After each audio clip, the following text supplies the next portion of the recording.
Do you want to know how you can enable the QR code logging on 1xBet? If yes, then this video is specially for you. Hello and welcome to TechTube. It's your host back again with yet another interesting tutorial video. In this video, I'm going to teach you how you can enable the QR code login on 1xBet.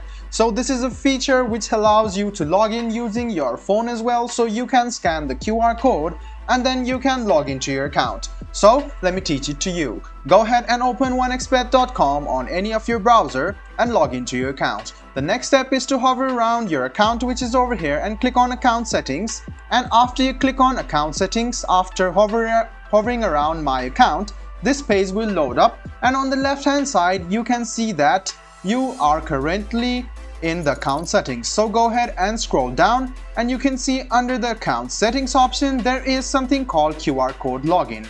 Go ahead and tap on it, make it green, and then you can see that the QR code login has been enabled. Let me show it to you once again.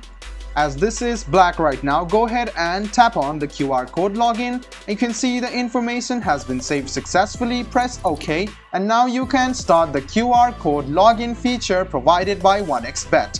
I hope this video was helpful for you. If you still have any kind of confusion, please do mention us on the comment section down below. Like the video, subscribe to the channel, and do hit the bell button for more. Hope to see you in the next video as well. Until then, goodbye, take care, and make sure you enjoy.